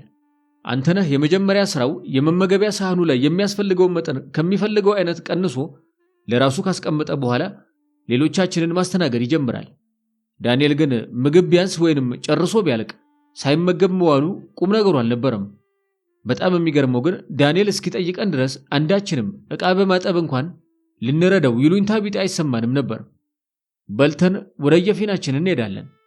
በተለይ እኔ ገበታ ሳይነሳ ጭምር ማዶ ወደሚገኙት አባላት እቸኩላለሁ። በነገር ይቀበሉኛል። በተለይ ዶክተር ያዕቆብ፣ ዶክተር ኃይሉ ዝም ባለ፣ ኢንጂነር ኃይሉ ደግሞ ፈገግታ በተሞላ ፊት ይቀበሉኛል። ዳንኤል ያመጣው አንድ ሐሳብ ነበር። ከምሳ በኋላ ዝም ብለን ከምንቀመጥ ለምን ስላለፍንባቸው ውጣ ውረዶች በየተራ እናካፍልም የሚል ሐሳብ አቀረበ። ሐሳቡ ተቀባይነት አግኝቶ የተወሰንን ሰዎች ልምዳችንን ካካፈልን በኋላ ብዙም ሳንቆይ ወደ ተለያዩ ዞኖች በመበተናችን ውይይታችን ሊቀጥል ሳይችል ቀረ። ቢያጥርም በበኩሌ ለሕይወት ዘመን የሚሆኑ ጥቂት ትምህርቶችን ለመቃረም ችያለሁ። የእኛ ምግብ ቀድሞ ነበር የሚጀምረው። ቀድመን እንሰበሰባለን፣ ቀድመን እንጨርሳለን። እኛ ጨርሰን ስንበታተን ሌሎቹ በየበረንዳቸው እንደ አዲስ መታደም ይጀምራሉ። የእኛ ማዕድ ከፍ ካለ በኋላ አዲስ ወደ ተሰየመው ፕሮፌሰር መስፍን ስለሺ ጠናና ሙሉነህ ኢዩኤል ወደሚታደሙበት ማዕድ እሄዳለሁ። ከመድረሴ በተረብ አርጩሜያቸው ተለብልቤ አልፌ እሄዳለሁ። ደግሞ በተደረደሩት በረንዳዎች መጨረሻ ወደሚገኙት ኢንጂነር ኃይሉ፣ ዶክተር ኃይሉና ዶክተር ያዕቆብ አመራለሁ። ዶክተር ያዕቆብ ስለ ዝማሞዣትና ሌሎች የምግብ አይነቶችን እያነሳ እግረ መንገዱን ጥሩ አድርጎ ይሞልጨኛል። ኢንጂነር ኃይሉም በመሳቅ ይተባበሩታል። ዶክተር ያዕቆብ እኔም ብቻ ሳይሆን ራሱንም በመተቸት ስቆ ያስቀናል። በተለይ ደግሞ ከአቶ አባይነህ ብርሃኑ ጋር ተቀናይተው የሚተራረቡት ወይንም የሚያመጡት ቀልድ ሆድ እስኪያቆስል የሚያስቅ ነበር። በተለይ አይጥና ድመት በመሆን እንዴት ከእስር ቤት ሊያመልጡ እንደሚችሉ እየሳቁ ይቀላለዳሉ። እንስቃለን። እንዲያ ካልሆነ እስሩ እንዴት ይገፋል? በየምሳ ሰዓት የኛ ማዕድ ካለቀ በኋላ ተጣጥቤ መሄድ የዘውትር ተግባሬ ሲሆን ትልቅ ደስታ የሚሰጠኝ ነበር። ለእነርሱም የነበረኝን ፍቅር የምገልጽበት አንዱ መንገድ ነበር። ለእነርሱ የነበረኝን ፍቅር ጓደኞቼ ምን ያህል ተረድተውት እንደነበር አላውቅም። መሄዴ ግን እስከ መጨረሻዋ ቀን ድረስ አልተቋረጠም ነበር። የባሰ መጥቶ በየዞኑ እስኪበተኑ ድረስ። ዶክተር በፍቃዱ ደግፌ እንደ ዶክተር ያዕቆብ ሁሉ ጨዋታ አዋቂ ነው። እኔ ያለሁበት መቁረስ በእስር ቤት ውስጥ ማዕድ የሚጋሩኝ እስረኞች ማለት ነው። አባል ሲሆን ከደበበ ጋር ሆነው ያስቁናል። የእስር ቤት ሕይወታችንን ቀለል እንዲል አድርገውት ነበር። ቀልድ በምግብ ሰዓትም ቢሆን ይቀጥላል።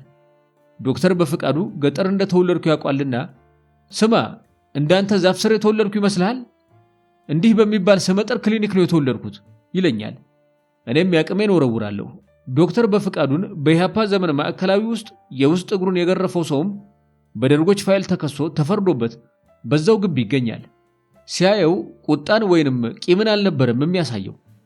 ብቻ ባጠገቡ ባለፈ ቁጥር ቆሚልና በውስጠኛው የጫማው ክፍል መሬት እየቆፈረ ድርጊቱን ያስታውሰዋል። ተሳስቀው ያልፋሉ።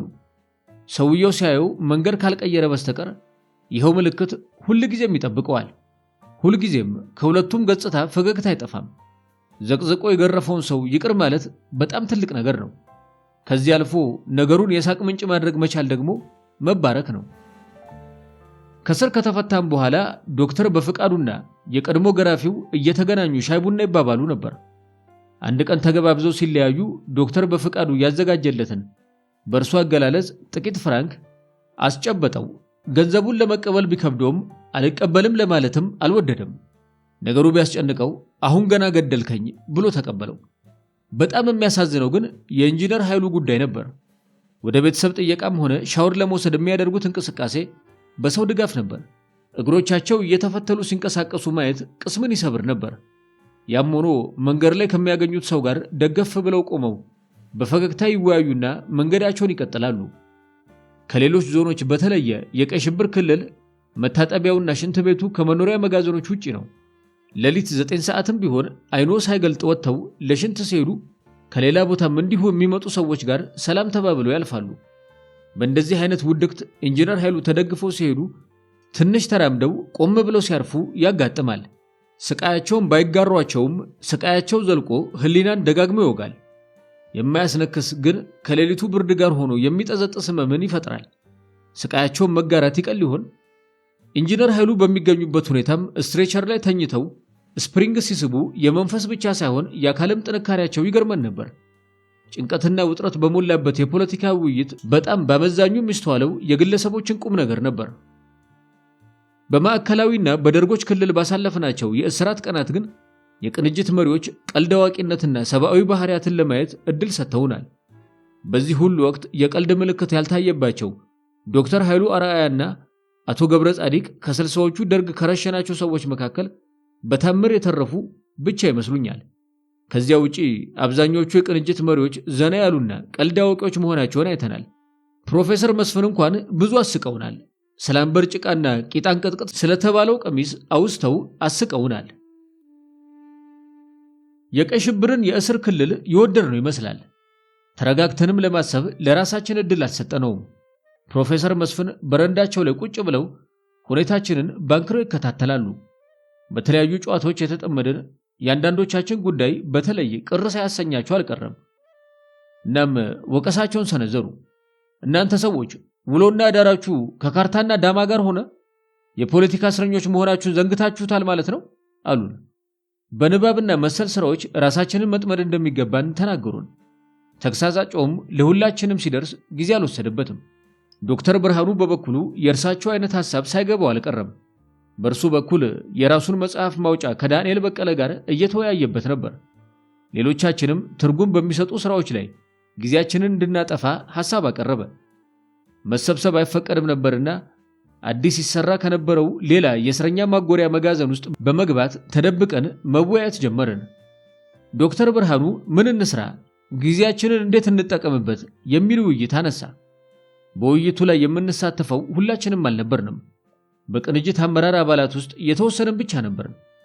ዶክተር ብርሃኑ ሐሳቡን ስለጠነሰሰውና በሚሰራው ስራም ላይ እውን ሆኖ ለማየት ካለው ፍላጎት ይመስላል በራሱ የሰብሳቢነትን ሚና ወስዶ ነበር። በዚህ የተበሳጨው አቶ ብሩክ ከበደም ባላሰብነው ሁኔታ ውይይታችንን ውጥረት ውስጥ ከተተው። ብርሃኑን ለመሆኑ አንተ በየትኛው ኃላፊነት ነው የምሰበስበን? ለመሆኑ አንተ ማነኛ ያልክ? በማለት ጠንካራ ተቃውሞውን አቀረበ። እንደ አቶ ብሩክ ማክረር ብርሃኑ ነገሩን አላጦዘውም። ቀለል አድርጎ ስራዎች እንዲሰሩ ካለው ፍላጎት አንጻር መሆኑን ገለጸ። ለማንኛውም ነገሩ ጽንፍ ሳይዝ 3 ንዑሳን ኮሚቴዎች አቋቁመን ተለያየን። ለዓለም አቀፍ ማህበረሰብ የሚደርስ ሰነድ የሚያዘጋጅ፣ ለህዝቡ የሚደርስ ሰነድ የሚያዘጋጅና በፖሊሲ ጉዳዮች ላይ የሚመክር። እኔ ስለሺ፣ ዶክተር ብርሃኑና ዶክተር ኃይሉ አንዱ ኮሚቴ ውስጥ ነበር። እኔና ስለሺ መነሻ የሚሆን ሰነድ አዘጋጁ ተብለን በየግላችን ያዘጋጀነው አንድ ቀን ጧት ላይ ተወያይተን የማዳበሪያ ሐሳብ ብንወስድም በቀይ ሽብር ዞን ውስጥ የነበረን ቆይታ በማጠሩ ሳንገፋበት ቀረን። የሌሎቹ ንዑሳን ኮሚቴዎች ጣም ከዚህ የዘለለ አልመሰለኝም። ለማንኛውም ይህ ያልተሳካ ሙከራችን በቅንጅት አመራር መካከል እየተቀጣጠለና እየጋመ ለመጣው ክፍፍል እንደ መጀመሪያ ስንጥቅ ሊወሰድ ይችላል። በሂደት ስንጥቁ ሸለቆ የሆነ መጣ። ነገሩ እንዲህ ነው። ያንን ስብሰባ ጨርሰን ስንወጣ ምናልባትም ለመሰብሰብ ወደዚያው ስናመራ ጭምር ፕሮፌሰር መስፍን የገዛ ገረ ስላሴን ያህል በገዢ መሬትነት ከምትታወቀው በረንዳቸው ላይ ሆነው ከእድሜያቸው ጋር ባላረጁት አይኖቻቸው ሳያማትሩ አልቀሩም። አሊያም ከእርሳቸው አካባቢም ወደ ስብሰባው የሚመጡ ወጣቶች ወዴት እየተጓዙ እንደሆነና የጉዟቸውንም ዓላማ ይፋ ሳያደርጉላቸው አልቀሩም። ፕሮፌሰሩ በብስጭት ጦፈው ብዙም ከዘራ የማያስፈልገውን አካላቸውን በከዘራ እየደገፉ ወደ ኢንጂነር ኃይሉ ሄደው ለመሆኑ የሚደረገው ስብሰባ አንተ ታውቀዋለህ ይሏቸዋል። በጎርናናው ድምጻቸውና በፈርጣማው አንደበታቸው ኢንጂነር ኃይሉ ማንም ያሳወቃቸው እንደሌለ ይገልጻሉ። ፕሮፌሰሩ አክለው ይሄ መፈንቅለ ስልጣን ነው በማለት ብስጭታቸውን ይገልጻሉ። ይህ ሁኔታ በሂደት ለተፈጠረው ችግር ምናልባት እንደ አንድ መንስኤ ሊወሰድ ይችል ይሆናል። የዚህን መጽሐፍ የአርትዖት ሥራ እያገባደድኩ እያለ ለዶክተር ብርሃኑ ስለዚህ ስብሰባ ጉዳይ አንስቼለት ነበር። በእርሱ በኩል ስብሰባውን እንደማያስታውስ ገልጾ በወቅቱ ታምራት ታረቀኝ ጥሩ መረጃ ይይዝ ስለነበር እርሱን ብታናገረው ይሻላል ብሎኝ ነበር። ከታምራት ጋር ብንደዋወልም እንዳሰብኩት ሊያስታውሱ አልቻለም። 14 ሆነን ስንቃችንን የምንቋደስበት የአጥር ጥግ ፈርሳ ከቀይ ሽብር ግቢ የተወሰነ ተቆርሶ በሌላ አጥር ውስጥ ሲጠቃለል ከኛ ውስጥ ለተወሰኑት እየተዘጋጀ ስለመሆኑ አንዳችንም አልጠረጠርንም። የቀይ ሽብር ቆይታችንን ጨርሰን ሁላችንም ተጠራርገን እንድንወጣ ስንታዘዝ የሰብአዊ መብት ተሟጋቾቹ ዳንኤል በቀለና ነጻነት ደምሴ ብቻ እዚያው ቀይ ሽብር ቀሩ። እነ ኢንጂነር ኃይሉ፣ ዶክተር ኃይሉ፣ ታምራት ታረቀኝና ሌሎች የተወሰኑት ደግሞ ከቀይ ሽብር ተቆርሶ ወደ ተሰራችውና ዞን 3 6ኛ ቤት አመሩ። እነ ፕሮፌሰር መስፍን፣ ደበበ እሸቱ፣ አቶ ገብረ ጻዲቅ፣ አቶ አባይነ ብርሃኑና ሌሎች ደግሞ ዞን 5 ተብሎ ወደምትታወቀውና 80 ያህል እስረኞች ወደምትይዘው ጠባብ ግቢ ተወሰዱ። ግቢዋን ገብቼ እንዳየኋት ጠባብ ስትሆን አብዛኛዎቹ ታሳሪዎቿ በእድሜ የጠኑ አዛውንቶች ነበሩ። እነ እስክንድር ነጋ ቀድመው የታደሙባት ዞን 5 መሆኗ ነው። አገዛዙ ቅንጅትን ለማፍረስ ያጠመዳቸው ቦምቦች በየተራ ፈነዱ። የመጀመሪያው ቦምብ ከአቶ በረከት ስምዖን ጋር በቡግና ጀምሮ የቆዩ ትውውቅ ባላቸው በአቶ ልደቱ በኩል ያጠመዱት ቦምብ ነበር።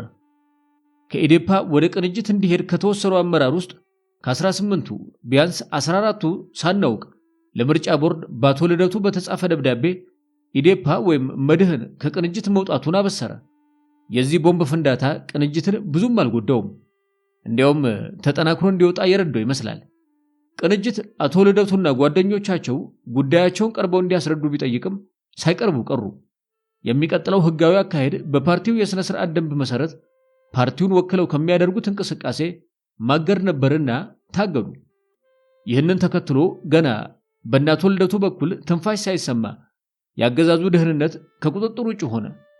ጥቅምት 18 1998 ዓ.ም ይመስለኛል ቦሌ የሚገኘው የቅንጅት ዋና መስሪያ ቤት የሚገቡና የሚወጡ አባላትና ደጋፊዎች ላይ ከፍተኛ ወከባ ተካሄደ። በተለይ ከክፍለ ሀገር የመጡ አባላት ባልጠበቁት ሁኔታ ከፍተኛ ወከባ ውስጥ ገቡ።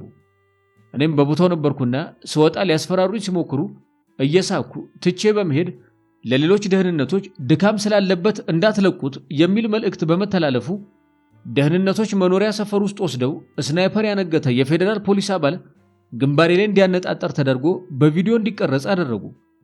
በድርጊታቸውም በመሳቄ ደህንነቶቹ ይሄ ቀረ በማይባል ስድብ አጥረግርገው ለቀቁኝ። ሌሎች አባሎች ላይ ከሪም የከፋ ተፈጽሟል። በዕለቱ በኢትዮጵያ የሆላንድ አምባሳደር ላይም ተመሳሳይ የማንገላታት ተግባር ተፈጽሟል። ይሁሉም የሆነው የሰፈሩ ነዋሪ በየበሩ ላይ ቆሞ እያየ ነበር። በዚህም ሁኔታ ከአቶ ልደቱ ጋር የነበረው ፍቺ ከተቋጨ በኋላ በሂደት ሌሎች ችግሮችም ተረገዙ። ቀዳሚው ችግር ከአቶ አየለ ጫሚሶ ጋር የተያያዘ ነበር። አቶ አየለ ጫሚሶ የኢዴፓ የምክር ቤት አባል ነበሩ።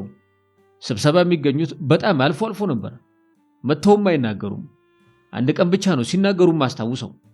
የቅንጅቱ አመራር አባላት ከታሰሩ በኋላ ግን እኔና አቶ ይስሐቅ ክፍሌን በማግኘት ወያኔ እያሳደደኝ ተደብቄ ነው ያለሁት፣ በጣም ተቸግሬያለሁና ለነዳጅ መሙያ የሚሆን ገንዘብ ስጡኝ በማለታቸው አቶ ይስሐቅ ክፍሌ በነጭ ወረቀት አስፈርመው 1000 ብር መኪና ውስጥ ውሃ ልማት አካባቢ ሰጥቷቸዋል።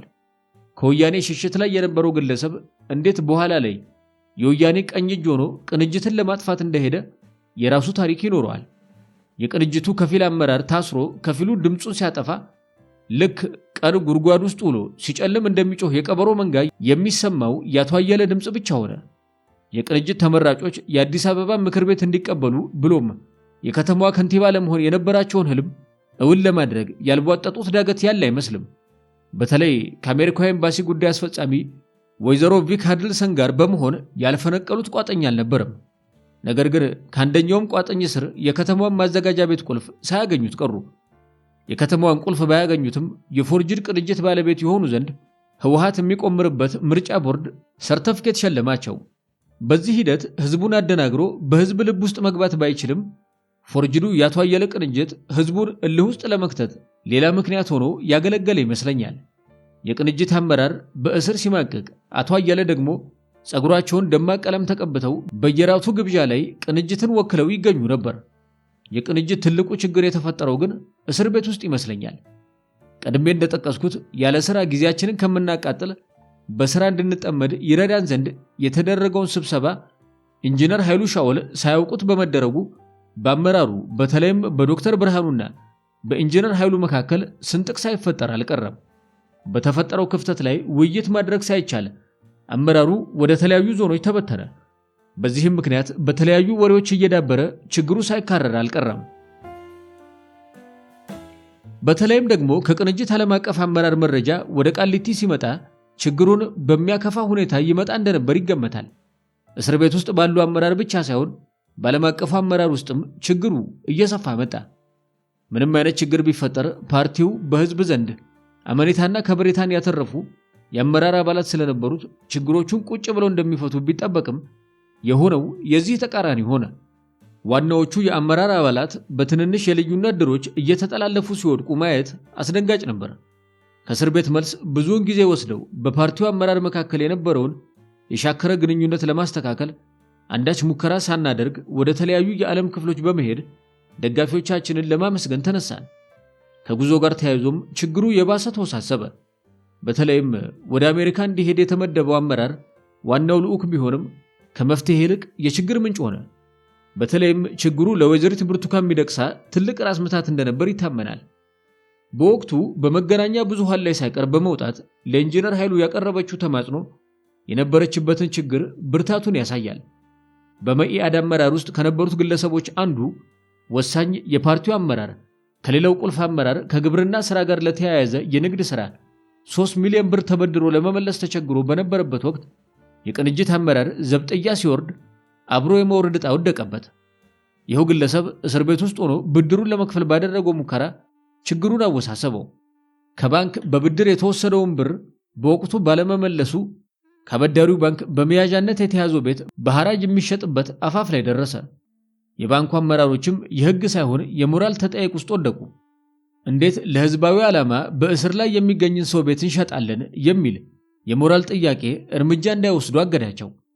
በዚህ ሁኔታ ላይ ያሉ ከወደ አሜሪካ $80,000 ተልኮ የባንኩን ዕዳ ለመክፈል ዋለ። የእስረኞችን ቤተሰብ ለመደጎም ሊውል የሚገባው ገንዘብ የግለሰቡን ዕዳ ለመክፈል ዋለ። ከእስር ቤት እንደወጣንም ኢንጂነር ኃይሉ እኛ እስር ቤት በነበርንበት ወቅት የነበረውን የገንዘብ ወጪና ገቢ ተጣርቶ አመራሩ እንዲያውቀው ውትወታቸውን ቀጠሉ።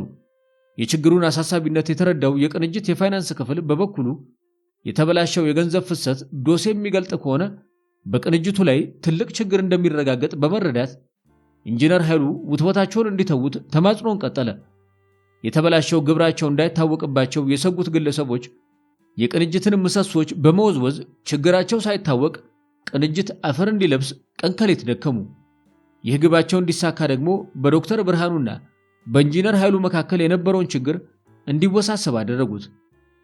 የቅንጅት አመራር ወደ አሜሪካ ከማምራቱ በፊት በኢንጂነር ኃይሉ ቤት በተደረገ ስብሰባ መኢአድ ብቻውን እንዲጓዝ ተወስኖ ነበር። በሌላ ወገን ግን ትጥቅ ትግል ለመግባት በቋፍ ላይ የነበረ የሚመስለው ዶክተር ብርሃኑ የቅንጅቱን ልዑክ ወደ ራሱ መስመር ለመሳብ የተወሰነ ሙከራ ያደርግ ነበር ሲሉ በቦታው የነበሩ አንዳንድ ወገኖች ይገልጻሉ። አክለውም ሁኔታው ውይይቶችን ለመምራት ለወይዘሪት ብርቱካን ፈታኝ አድርጎባት ነበር ይላሉ። በጉዳዩ ላይ ከዶክተር ብርሃኑ ጋር ተጨዋውተን ነበር። እርሱ እንደሚለው የተባለው ነገር ፈጽሞ መሰረተ ቢስ ነው። ሌላው ይቅርታን ጠይቅ አንጠይቅ የሚለው ክርክር በምናደርግበት ወቅት ሻለቃ አፈወርቅ እኔን ከቦዘኔ ክልል ወስዶ እነ ዶክተር ብርሃኑ በሚገኙበት ዞን 5 ስብሰባው እስኪጀመር አቆይቶኝ ነበር። በዛን ወቅት በነበረን አጭር ቆይታ ዶክተር ብርሃኑ ከእስር ቤት ከወጣው በኋላ በሰላማዊ ትግል መቀጠል አለመቀጠሌን ጠይቆኝ ነበር። እኔም በሰላማዊ ትግል እንደምቀጥል ስነግረው እንደዛ ነው ብሎ አለፈው። ሁኔታው በሰላማዊ ትግል ተስፋ እንደቆረጠ የሚያመላክት ነበር። ተያይዞ ሊነሳ የሚችለው ነገር ዶክተር ብርሃኑ በሰላማዊ ትግል ለመውጣት ከፈለገ ለምን ከቅንጅት ቀድሞ አልወጣም የሚል ጥያቄ አእምሮዬ ውስጥ ይግሏላ ነበር። ጥያቄውን አንስቼለትም ነበር። እሱ እንደሚለው በአገዛዙ መዳፍ ውስጥ ሆኖ በመታገል ትግሉን ዳር ማድረስ ይቻላል ብሎ የማያምንበት ደረጃ ላይ ደርሶ እንደነበር አስታውሶ፣ ይሁን እንጂ በትክክል ምን አይነት የትግል ስልት መከተል አለብኝ የሚለው ላይ ድምዳሜ ላይ አልደረሰም ነበር። ከቅንጅትም ቀድሞ ካልወጣባቸው ምክንያቶች አንዱ ይኸው ይመስላል። በሁለተኛ ደረጃ ግን የቅንጅት አመራር ከእስር ቤት እንደተፈታ ቢለቅ በፓርቲው ላይ ትልቅ አሉታዊ አንደምታ እንደነበረው በመገመት ያዘገየው መሆኑን ገልጾልኛል።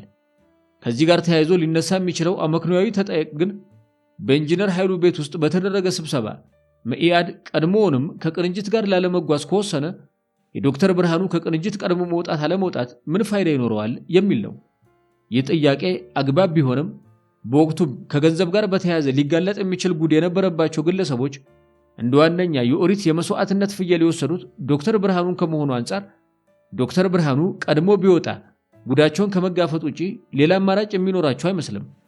እንደ ዋና ጠላት የተሳለው ዶክተር ብርሃኑ ከሌለ በኢንጂነር ኃይሉ በኩልም ከሌሎቻችን ጋር አብሮ ላለመሄድ የሚነሳ ምክንያት የነበር አይመስልም። አንዳንድ የቅንጅት አመራር አባላት እንደሚያስታውሱት ደርጎች ጋር በነበርንበት ወቅት ካደረግናቸው ስብሰባዎች አንዱ የቅንጅትን እንቅስቃሴ እስር ቤት ውስጥ ሆኖ ለመምራት አስቸጋሪ በመሆኑ እንዲሁም ፍርድ ቤት በምንቀርብበት ጊዜ የተለያየ ሐሳብ በማቅረብ ከፊሉ እየተከራከረ ከፊሉ የማይከራከርበት አሳፋሪ ሁኔታ እንዳይፈጠር በመስጋት አንድ የእዝ ማዕከል ለመፍጠር ወስነን ነበር። በዚህም ውሳኔ መሰረት በስብሰባው ላይ በግልጽ ምክንያት የመንቀሳቀስ ችግር ስለነበረባቸው ኢንጂነር ኃይሉ አልተገኙም ነበር። ሌላው ያልተገኙት ፕሮፌሰር መስፍን ሲሆኑ ያልተገኙበት ምክንያት ብዙም ግልጽ አልነበረም። አቶ አባይነ ብርሃኑ በእነርሱ በኩል ኢንጂነር ኃይሉ በሚወስነው ውሳኔ ላይ እንደሚስማሙ ሐሳባቸውን ሰጥተውኛል በማለቱ የእርሳቸውን ይሁንታ እንዳገኘና በመታመን ስብሰባውን አካሄድን። በዚህ ስብሰባ ላይ ኢንጂነር ኃይሉ ወይዘሪት ብርቱካን ሚደቅሳ ሴቶች ክልል ውስጥ ብትሆንም በሌለችበት አቶ ሙሉነህ ኢዩኤልና ዶክተር ብርሃኑ የቅንጅት ዋና አመራር በመሆን የሚያስፈልገውን ውሳኔ ሁሉ እንዲወስኑ ተስማማን። በወቅቱ ዶክተር ብርሃኑ የቅንጅት የሥራ አስፈጻሚ አባል ባለመሆኑ ከተመረጠው አመራር ውስጥ ሊካተት እንደማይገባ ቢገልጽም ከነበርንበት ልዩ ሁኔታ አንጻር ችግር እንደማያመጣ ተነግሮት ኃላፊነቱን ተረከበ። ይህንን ተከትሎ ፍርድ ቤት በምንሄድበት ጊዜ ከተለያዩ የእስር ቤት ዞኖች የሚመጡት ከላይ የተጠቀሱት 4 የአመራር አባላት ፍርድ ቤት ሲቀርቡ ለውይይት እንዲመቻቸው ዘወትር ፊት ለፊት በነበረው ረድፍ ላይ መደዳውን ይቀመጡ ነበር። መረጃ ተለዋውጠው የእነርሱን ውሳኔ የሚሻ ጉዳይ ካጋጠማቸው እዛው ውሳኔ ያስተላልፋሉ። ውሳኔው ከአራቱ በአቶ ሙሉነህ በኩል ወደ ውጭ እንዲወጣ ይደረግ ነበር።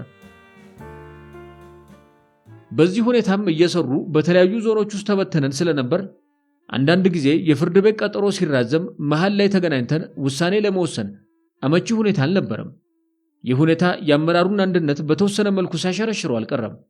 የተለያዩ ወሬዎች መወራታቸው እንዳለ ሆኖ ምናልባት ዋናው ችግር የተፈጠረው ኢንጂነር ኃይሉና ዶክተር ብርሃኑ በአጋጣሚ ለሕክምና ፖሊስ ሆስፒታል በነበሩበት ጊዜ ይመስላል።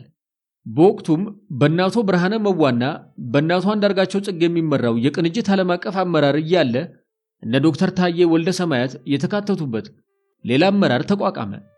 ይህ ውሳኔ አራቱ የአመራር አባላት በጋራ የወሰኑት ውሳኔ ሳይሆን ኢንጂነር ኃይሉ ሆስፒታል እያሉ በተናጠል የወሰኑት ሳይሆን አይቀርም።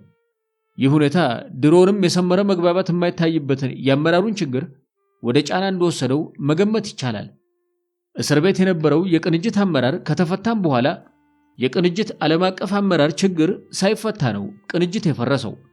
በእርግጥ ባደረግናቸው ውይይቶች የቅንጅት ዓለም አቀፍ ምክር ቤት አስፈላጊነቱ የቅንጅቱ አመራር በመታሰሩ የነበረውን ክፍተት ለመሙላት ስለነበር አመራሩ ከተፈታ በኋላ በእነ ዶክተር ታዬም ሆነ በእናቶ አንዳርጋቸው ጽጌ የሚመራው ቡድን እንዲፈርስ ውሳኔ ብናሳልፍም ውሳኔው ተግባራዊ አልሆነም። በሌላ ወገን ሌሎች የቅንጅት አመራርና አባላት ህዝብ አምጦ የወለደው ድርጅት እንዳይሰበር ብንጸልይና ለማስታረቅ ብንሞክርም አንዳች በጎ ነገር ጠብ ሳይል ቀረ። እያየነው እጃችን ላይ ተፈረካከሰ። በበኩሌ በየትኛውም ስብርባሪ ውስጥ ሳልገባ ልጆቼን ለማሳደግ በወስንም ህሊናዬም አገዛዙም ሊያስቀምጡኝ አልቻሉም። በመሆኑም ከተወሰነ ጊዜ በኋላ ተመልሼ አንድነት ፓርቲ ውስጥ ገባው። ወደ ተወኩት ፖለቲካ መመለሴ ለህሊናዬ ሰላም ቢሰጠኝም መልሶ ወደ ቃሊቲ ገፈተረኝ። አገዛዙ በሌላ ወገን ድንገት ከእስር የተፈታው አመራር የሚጠበቅበትን የአመራር ጥበብ ሁሉ ተግባራዊ አድርጎ ለ2 ዓመት ገደማ ያለ አመራር የቆዩትን አባላትና ደጋፊዎች በማሰባሰብ እግሩን በህዝብ መሃል መትከል የሚችል ከሆነ በማለት ቀድሞም አመራሩ ሳይታሰር ጀምሮ ቅንጅት ህጋዊ ዕውቅና እንዳይኖረው ከህግ ከስርዓትና ከፍትህ ውጪ አፈንግጦ ሲሰራ የነበረው ተግባሩን ለመቀጠል ተደዳድሮ ተቀምጧል። ለዚህ ደግሞ በህይወታቸው የፓርቲ ሊቀመንበር ከመባል የዘለለ ግብ የሌላቸው ሰዎች በሚፈለገው ቅርጽ ተቀርጸው ለመውጣት እየተቆለጨለጩ ነበር። የቅንጅት ከእስር የተፈታው አመራር ሁኔታዎችን በስፋትና ከረጅም ግብ አንጻር ከመቃኘትና ራሱን ለትግል ከማዘጋጀት ይልቅ ከፍ ብለን እንዳየነው በትንንሽ ነገሮች መጠላለፍን ስራው አደረገው። የዚህ ሁኔታ ውጤት ሊሆን የሚችለው የአባላትና የህዝብ ተስፋ መቁረጥ፣ የድርጅቱን መፈረካከስና ያገዛዙ ከፍቶና ፈርጥሞ መውጣት ነበር። ሶስቱም ሁኔታዎች ተፈጠሩ። ግለሰቦች የግል ፍላጎቶቻቸውን ለማሳካት መቧደን ጀመሩ። ሁኔታው የማይስተካከል መሆኑ በግልጽ ይታይ ነበር። በዚህ ሁኔታ ከየትኛውም ቡድን ጋር መቀጠሉ ከባድ ነበር። ለማንኛውም ሂደቱ ቀጥሎ አንድ የነበረው ቅንጅት በጥቂቱ 3 ሆነ። የሀገር ፍቅር ዕዳ የተሰኘችው መጽሐፌ ላይ እንደገለጽኩት ከሌሎች የማከብራቸው ወገኖች ጋር በመሆን የሞከርነውን የሽምግልና ሥራም ፍሬ ሳያፈራ ቀረ።